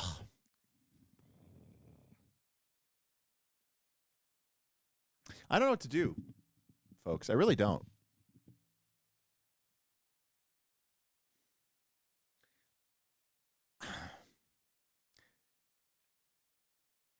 I need to play. I need to play. I have to play in person. Like, I doing an actual play, like just playing remotely VTT. it's fine, but it's just not what I'm, it's not what I want. And the whole reason we're building this whole thing here is so we could play, and it's just such a scheduling nightmare. And now that one of the players is basically unavailable, I don't know what to do, and I want to put people on the show that I think are going to do great jobs with the games, I'm much love to a lot of the people who've been on my show, but I there are people that I'm excited to play with, more than others, and it's a mix. I want somebody with a certain amount of charisma and style and humor, and I want somebody who is good at the game and is going to be aware of what's going on and be able to engage with it. Somebody who's has a good etiquette and presence for the fact that we're doing a show. And someone's going to make it entertaining, someone that's going to make it fun. And I mean, ideally, I want all those things in any RPG that I play. But if I'm being very candid with you all, when we do a show like this, we're doing it to make money. I could play this game without all the cameras on. So we play these games to make money, and it's even rougher than it seems like, because I have to split the money that I make. Normally if I'm doing one of my little shows here and you guys are generous and I get, $150 or $200 in tips, I get to keep that money. Obviously, whatever YouTube takes from Super Chats. But if I'm playing with 4 other players, it's 5 people, I try to be fairly magnanimous about this. And it's not like we're splitting $20,000. We're maybe splitting a couple $100 if we're lucky. And it's like, hey, here's $40 or here's $50. But when the actual plays aren't popular, which, to be quite frank with you, sometimes they have not been. In fact, I would argue most of the time they have not been. Everybody's only getting $15. Now, in the grand scheme of things, you're like, that's awesome. They're getting paid to play RPGs. That's insane. There are people who pay $20 an hour, $30 an hour just to play RPGs. I agree with you. But the difference is that, the guys who are coming to be on my show, it is a big deal for them, because they all have life circumstances. They have kids and wives and jobs and family members, and maybe it's just this time of my life that I'm in where all my friends have kids that are, they all have like 2.6 kids, and all the kids are in, when they were babies, it was like they didn't do anything. But now the kids are in every extracurricular activity, X3, or X2.8 kids. And so it's just a lot. And obviously our parents are getting older. My own father passed this year. Smith's father-in-law passed the year before. And so it's just really a pain in the ass from a scheduling perspective. So for the guys to make even a commitment to be able to come here every week is kind of a big deal. So, and I'm not going to beat around the bush. It's a job. It's a little bit of work.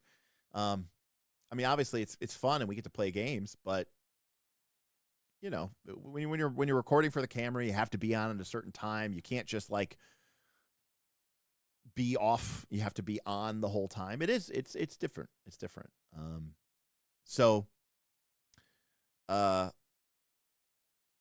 And it's different for me now, more now than ever in the past, because in the past, when we did Rise of the Rune Lords, well, technically when we started Rise of the Rune Lords, I was a failing photography business.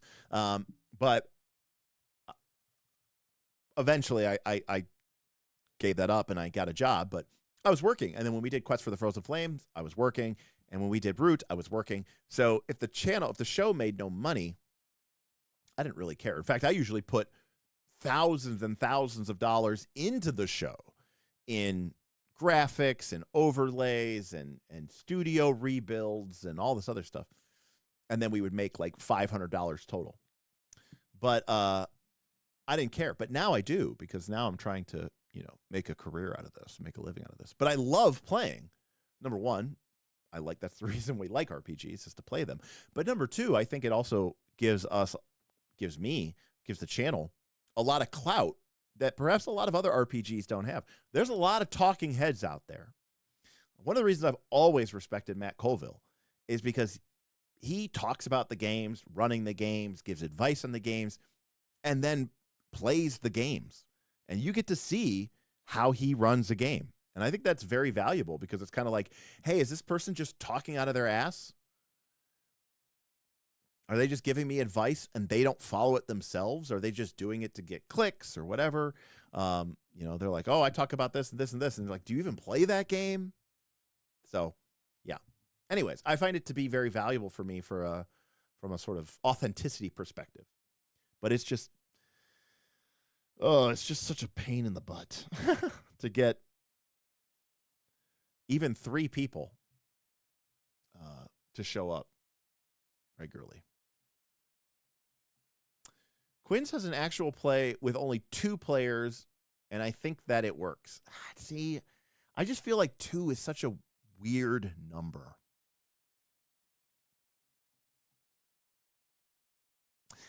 But I also feel like Quinn's actual play isn't really an actual play.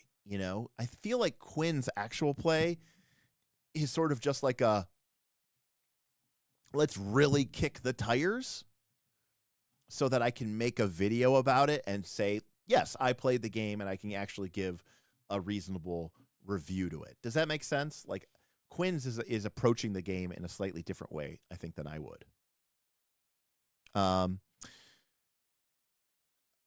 Jackal, if I'm being completely honest with you, yes, if Smith were one of the 2 people, it would work.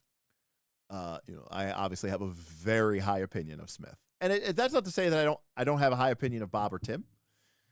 It's that Smith is GOAT. He's S tier on just every level. He's smart. He's great at the games, and he's a great GM, and he's clever and creative in all the right ways, and has a great mind for it, and understands what we're trying to do here. And but unfortunately, Smith is the guy who is basically out.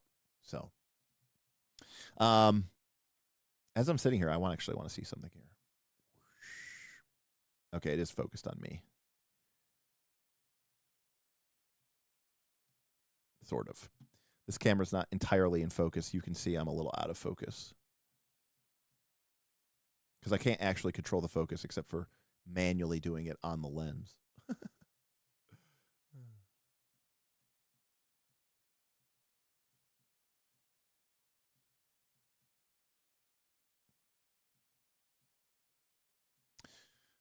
Anyways,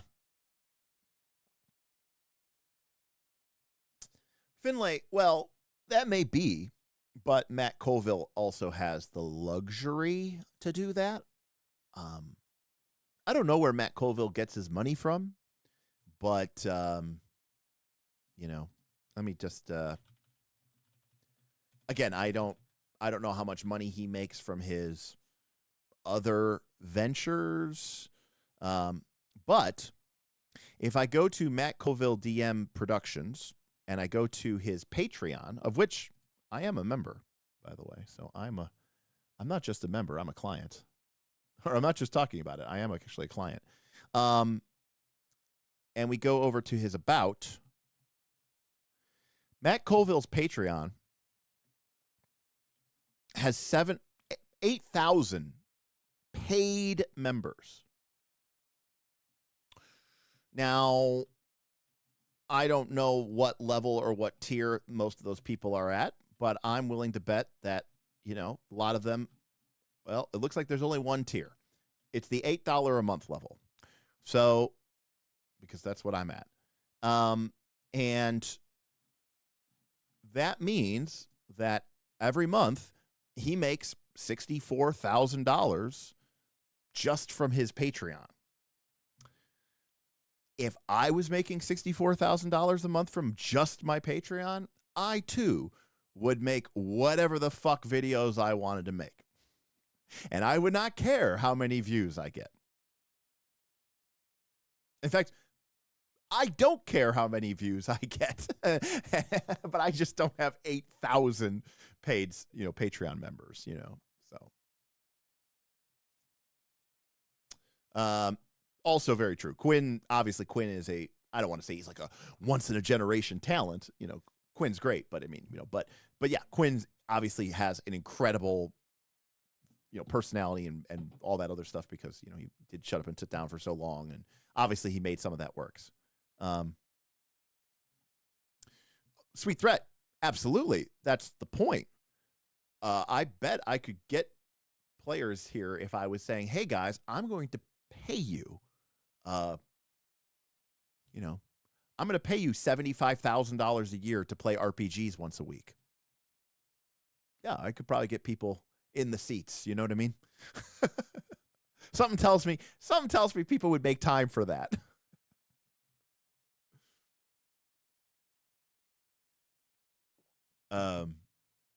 Right. Sign me up. Yeah. I volunteer as tribute. Hey, Finlay, it's okay. Look, everybody, we all have our own row to hoe, You'll do it for, right? People start undercutting each other. I will do it for 35, right? So, Mark Lore says, yeah, Matt Colville was a writer and designer for video games. He only became a full-time RPG after a very successful Kickstarter for Kingdoms and Warfare. Well, there you go.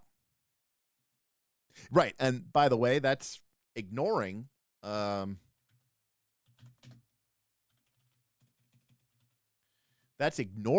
any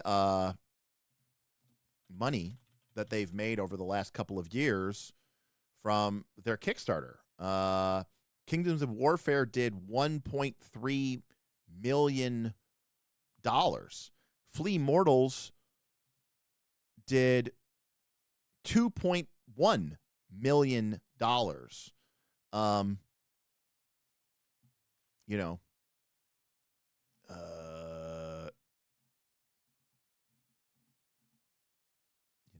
Obviously, Draw Steel did a ton of money. And, to put this into comparison, right, Steven Glicker runs Roll for Combat, and Steven Glicker has full-time employee, Mark Cipher, and Steven Glicker hires a whole crew of artists and writers as contractors to make all their books, and they're making more books than Matt Colville, DM, right? They're releasing sometimes 2 or 3 books a year. And their Kickstarters do like $150K,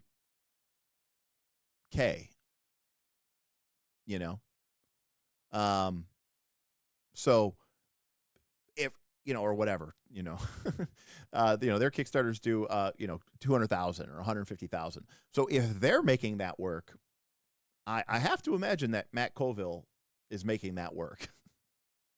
I'm not saying he doesn't deserve it. I'm just saying, scale.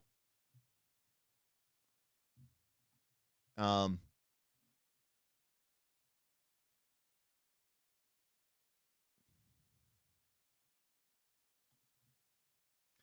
no, that's my point. My point is it's not about making it financially viable for him. It's about making it financially viable to have a show that he doesn't care about making money. I'm assuming, I could be wrong. I mean, that would be really shitty, but I'm assuming the people who show up to play games on Matt Colville's show are getting some amount of financial compensation, and he is in a position where he can, do that. So, Andres, what's up?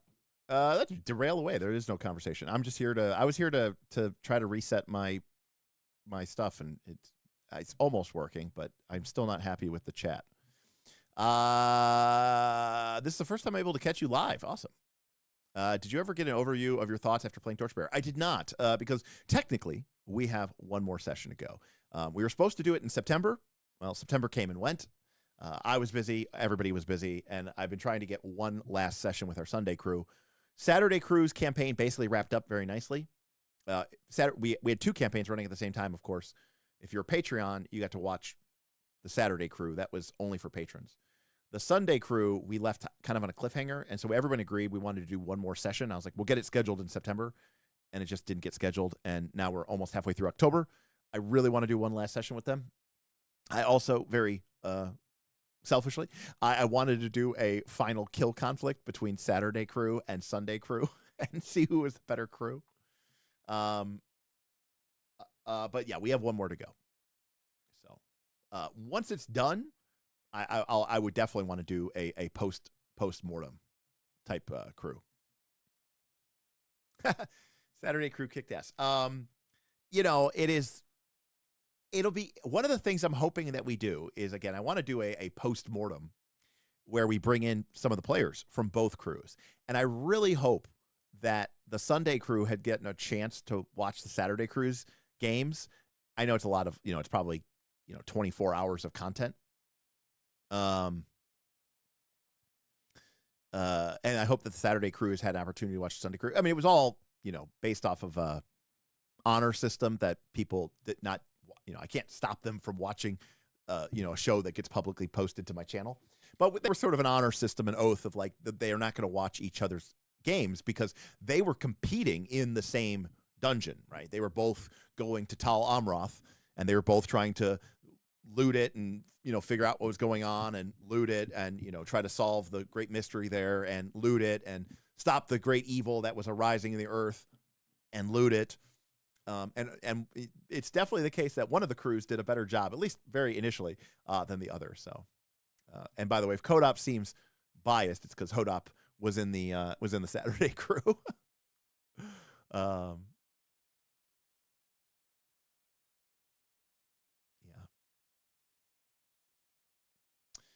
Yeah. Again, no pressure, but it'll be fun because it'll be interesting. Because one of the jokes was that Boothby, who from the Sunday Crew, was always just like, oh, what are these Saturday Crew people doing? Are you giving it to them easy? Are they on easy mode and we're on hard mode? So, well, right. Everyone was trying to compete to loot the dungeon. Oh no, what happened to my thing?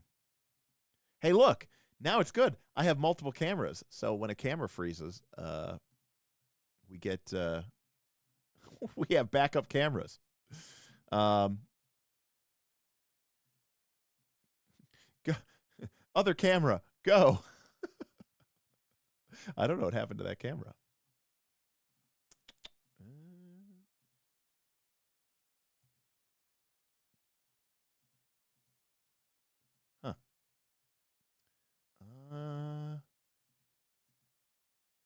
I don't know. It's weird. Well, I guess it's a good thing we got an extra camera or an extra thing there. Yeah, redundancy. Look, we got backups and got backups. I actually don't know. Hold on a sec.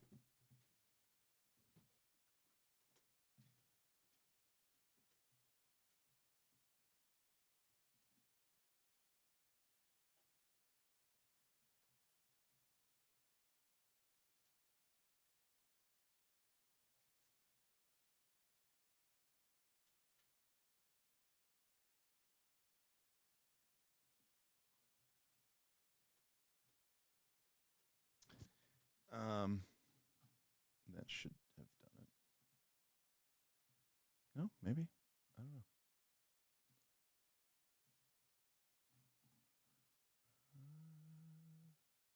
Huh. I really don't know what happened to that thing. It maybe like overheated or something. I don't know. I do have backups for the backups. If this one goes down, well, again, so this is one of the things. I mean, I've never had problems with this camera, but like these studio cameras are designed to run for hours and hours, and they have like locking connectors. The camera that I use is my photography camera. It's a very nice camera, but it's not really designed for what I use it for, obviously. I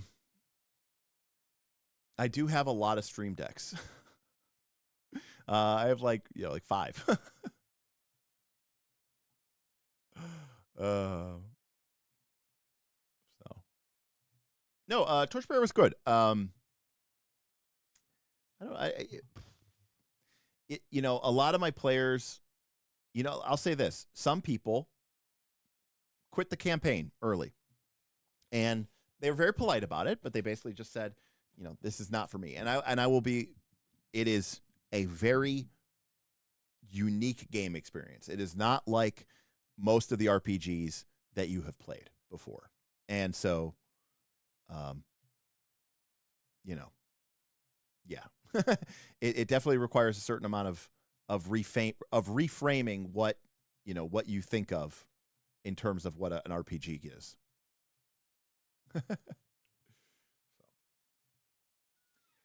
So, anyways, well, I had hoped to maybe be able to get this top mount done so that I could do my Nimble first look, but I'm gonna have to probably wait. I'm gonna, what I'm gonna do? I'm gonna go to Micro Center before I buy it on Amazon. I'm gonna go to Micro Center and I'm gonna see if they have the brand that people on Reddit are saying works.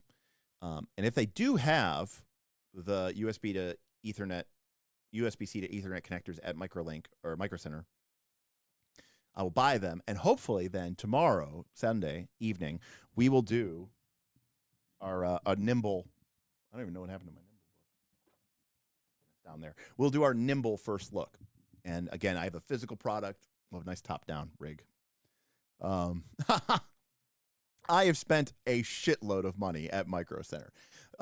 I've spent a shitload of money at B&H, Adorama, mostly B&H. B&H, Sweetwater, which is based out of Indianapolis or Indiana, and Micro Center. Those are 3 places I have spent a lot of money over the years. A lot of money. Just in this wide shot, you've got you've got an aperture 60, you've got an aperture 200. Those are the lights. You've got all these monitors. You've got the You've got the Micro Studio camera hanging down. Below it is a teleprompter, which has got my EOS R5 on there. There's probably technically my microphone is in the shot. So, there's I don't know. It's like $15,000 of audiovisual equipment right there. Yeah, I'm excited for it too. It'll be fun to talk about, and it'll be interesting to compare it, because again, I did a kind of a cheeky poll the other day, and I basically said, what is 5E compatible? And what does that really mean? What does that mean to anybody? What does that mean to you? And I know that Nimble was originally a 5E hack, and then he was like, no, I'm going to make it my own game. Cool.